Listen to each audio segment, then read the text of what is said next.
الذي لا إله إلا هو الحي القيوم وأتوب إليه. أعوذ بالله من الشيطان الرجيم. بسم الله الرحمن الرحيم. Assalamualaikum warahmatullahi wabarakatuh. Waalaikumsalam. Alhamdulillahi rabbil alamin. Wassalatu wassalamu ala ashrafil anbiya'i wal mursalin wa ala alihi wa ashabihi rasulillahi ajma'in, amma ba'du. Subhanaka la ilma lana illa ma 'allamtana innaka antal alimul hakim.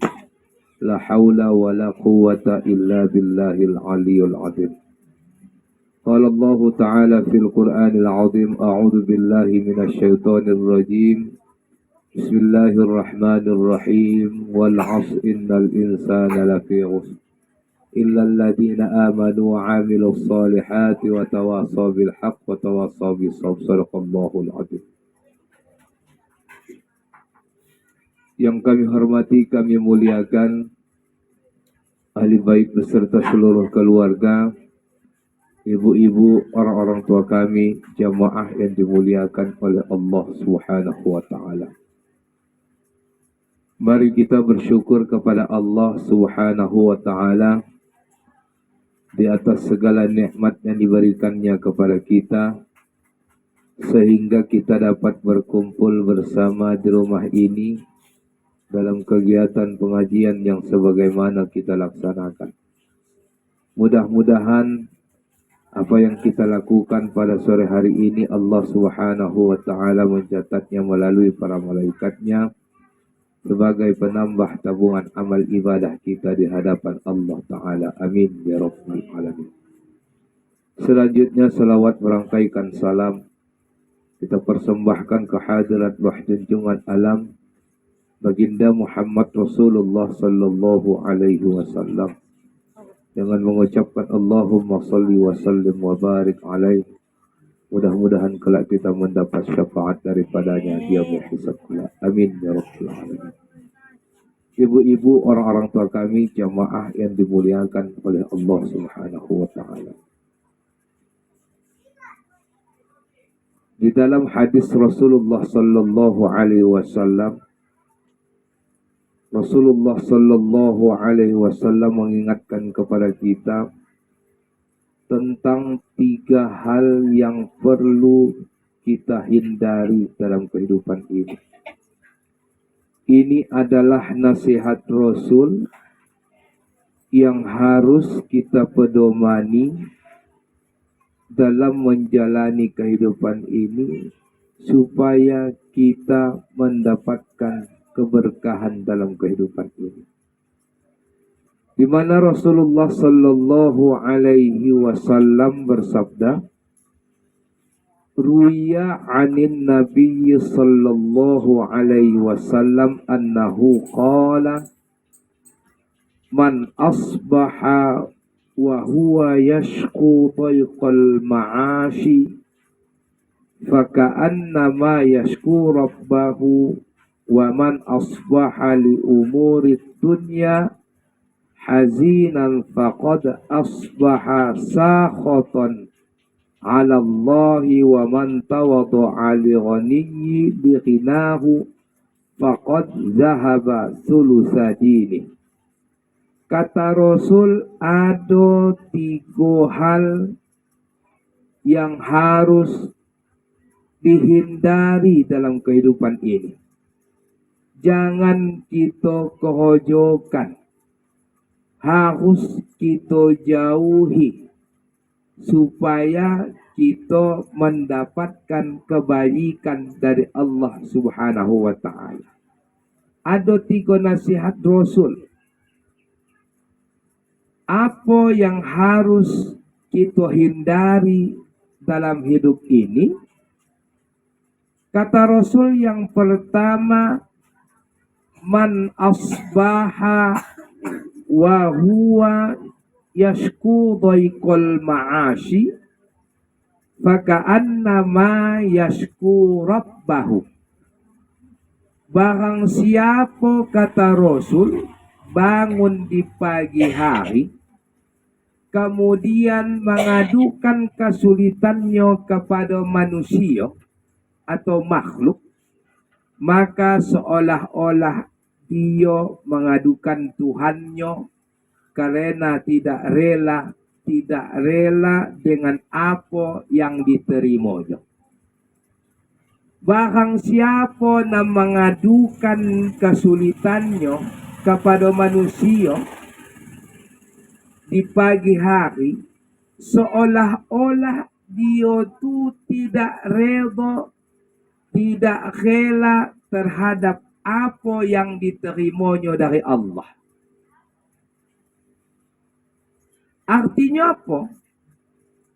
Seolah-olah dia tidak percaya kepada Allah. Asyik nak mengadu saja. Setiap hari mengeluh sama manusia. Pergi kau kode bacakap. Asyik dan susah lagu ni jang. Ini kan mengadu. Tengoklah laki kuha. Ini kan mengadu. Beginilah ekonomi kuha. Di samping rumahku nang kayuan tetanggaku tu. Aku setiap hari beribadah. Tak juga kayu. Apa punya beribadah tu nak jadi kayu? Ada kayu awak beli oleh tuyul. Ada kayu awak bawa sabu-sabu.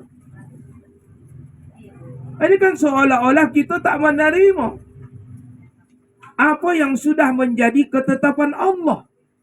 Bukan bagilah Tuhannya tak sayang sama aku. Beginilah, tengok di samping rumahku.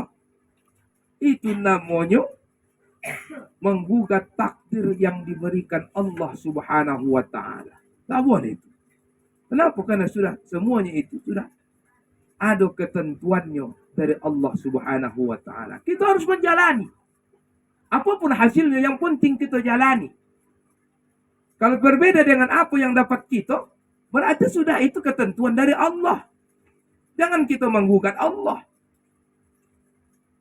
Bagaimana supaya nasib kita berubah? Ya kita berusaha mendekatkan diri kepada Allah Subhanahu wa taala, bukan nasib dan mengadukan nasib. Ini kan maham. Lakinya pun kang digugat. Ya kan? Mengadukan itu kalau laki gua tak macam laki kau kata. Wah, dikombohkan ha? Itu kan tidak. Ya. Dikombohkannya. 10 juga anak ada ke situ. Dan seolah-olah tidak reda. Kata Allah dalam Al-Quran kata Allah dalam sebuah hadisnya, kata Rasulullah sallallahu alaihi wasallam, dia mengatakan malam yarda bi qada'in. Kalau kau tidak terima dengan ketentuanku, walam yashkur ala nu'amai, tak bersyukur kau terhadap pemberianku, walam yasbir ala bala'in, tidak sabar terhadap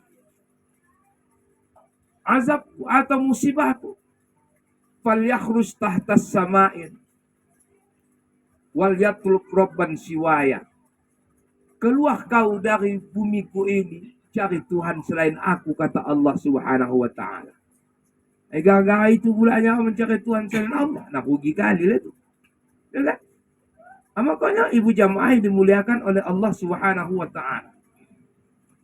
Maka jangan sekali-kali pernah kita mengadukan apa yang terjadi. Mengadu kepada Allah. Ya. Mengadu kepada Allah, meminta kepada Allah. Muliakanlah Allah. Muliakan Allah. Masuk bulan Rajab kita muliakan Allah. Kenapa? Karena Allah lah yang menentukan nasib kehidupan kita. Karena Allah Subhanahu wa taala yang sudah memberikan takdir kehidupan kita. Meminta kepada Allah Subhanahu wa taala dan terus berusaha. Jangan asyik nak mengeluh saja. Wah, susah lagu ni kata suami awak. Tapi tidak juga awak ada rumah. Suami awak macam mana nak? Ya kan? Semua sudah diatur oleh Allah Subhanahu wa taala. Tak ada yang tak mungkin bagi Allah. Macam mana ya cik? Adanya harapan kita ni nak berangkat kamu ke umrah. Kata, alhamdulillah. Kalau aku bagi tak ada lagi harapan awak ini dah. Masuk ada. Tak ada yang tak mungkin bagi Allah. Awak kata, mana pula sangka dia pula tak berangkat kamu, kau umur juga berangkat dia. Ada nama berangkatkannya. Apa kau jangan terus terima takbir tu. Terus awak mengadukan nasib awak kepada manusia. Tetapi setiap ada persoalan yang kita hadapi, mengadulah kepada Allah Subhanahu wa taala. Kalau mengadu kepada manusia sabontah. Ayo kan? Sabontahnya itu mengadu sama manusia. Tak, macam seorang saya katakan, udah pergi kalau satu masuk yang lain. Apa cerita cik itu? Inilah mengadu sama manusia. Ya kan? Ini ada tadi kombohnya. Tapi ku sombah kau ya. Jangan kau sampaikan ini sama nelayan. Iya, disampaikannya juga. Tuk tak, tuk tak, tuk tak. Udah. Ada tanah lain pula lagi. Balanjut ke kau deh. Apa cerita kamu tadi tu? Jangan. Asal tak golak-golak. Ini kita saja ya. Tolong minta tolong aku sama kau. Jangan kau kombohkan sama nelayan. Sombah ku ayah. Ini aib. Apa itu? Disampaikan juga aib deh. Kau komboh juga. Tup tak. Ada datang satu nelayan. Ada bilangkan pula. Apa cerita kamu? Ini aib kotoji itu. Tapi jangan bilangkan ya. Ini tak boleh dibilangkan. Ini kombohkannya. Sudah sekampung tu tahu apa persoalannya. Tapi kalau mengadukan nasib kita kepada Allah Subhanahu wa taala, maka sampai kapanpun tidak akan pernah Allah Ta'ala akan membeberkan apa persoalan kita itu kepada manusia. Maka mengadu kepada Allah Ta'ala. Ya kan? Meminta kepada Allah Ta'ala supaya Allah Subhanahu wa Ta'ala memberikan kebaikan kepada kita. Makanya masih ada lagi bulan Rajab ni, ya kan, meminta kita kepada Allah Subhanahu wa Ta'ala, meminta kita, memohon kita kepada Allah Subhanahu wa Ta'ala. Allahumma barik lana fi Rajab wa Sya'bana wa ballighna Ramadan. Allahumma barik lana fi Rajab wa Sya'bana wa ballighna Ramadan. Ya Allah, berikan aku keberkahan. Meminta itu nama minta, ya Allah. Kasih aku berkah ya Allah. Kasih aku sihat ya Allah. Allahumma barik lana fi Rajab wa Sya'bana. Ya Allah, berikan aku keberkahan, kebaikan ya Allah di hadapanmu ya Allah. Di bulan Rajab dan Sya'ban ini nantinya Allah. Wa ballighna Ramadan, sampaikanlah kami Allah di bulan suci Ramadan. Kalau sudah sampai awak bulan suci Ramadan, rasa awak sudah enaklah tenang awak bisa beribadah kepada Allah Subhanahu wa taala. Maka oleh karena itu, ibu-ibu, orang-orang tuaku, jemaah yang dimuliakan oleh Allah Subhanahu wa taala, ada sebuah amalan doa yang diajarkan Rasulullah Sallallahu Alaihi Wasallam kepada kita terkait dengan permohonan kita kepada Allah Subhanahu Wa Taala.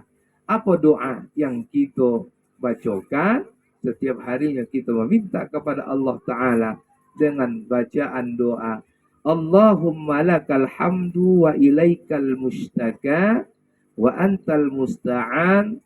La hawla wa la quwwata illa billahil aliyul azim. Allahumma lakal hamdu wa ilaikal mustaka wa antal musta'an wa la hawla wa la quwwata illa billahil aliyul azim.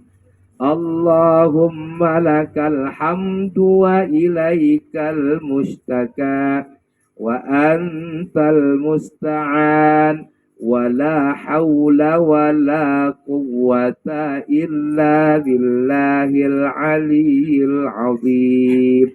Ya Allah, segala puji bagimu, kepadamulah, kepada engkaulah aku mengadu, dan hanya engkau yang bisa memberikan pertolongan kepadaku.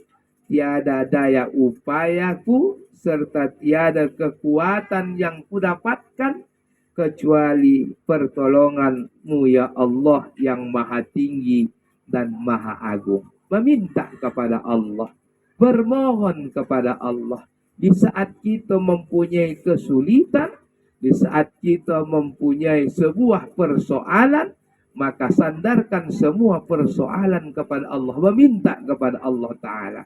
Supaya apa? Supaya Allah Ta'ala membukakan pintu jalan keluar bagi kita untuk menyelesaikan persoalan-persoalan yang kita rasakan, persoalan-persoalan yang kita hadapi, persoalan-persoalan yang sedang kita alami, meminta kepada Allah Subhanahu wa taala, Allahumma lakal hamdu wa ilaikal mustaka wa antal musta'an wa la haula wa la quwata illa billahil aliyul azim. Inilah dia, bro. Makanya tak boleh kita mengadukan nasib kita setiap harinya. Jangan kita hanya mengeluh terhadap nasib, tetapi kita tidak berjuang untuk memperjuangkan bagaimana nasib kita itu lebih baik lagi. Bahkan kita mengadukan nasib tersebut kepada Allah, seolah-olah kita tidak percaya kepada Allah Subhanahu wa taala, seolah-olah kita tidak menerima takdir yang diberikan Allah kepada kita. Orang yang beriman itu selain menerima terhadap takdir yang diturunkan Allah Ta'ala, tetapi berusaha, berdoa supaya memperbaiki takdir itu dalam kehidupan kita. Innallaha la yaghfir innallaha yughayyiru ma biqaumin hatta yughayyiru ma bi anfusihim. Allah tidak akan merubah nasib satu kaum kecuali kaum itu sendiri yang merubahnya.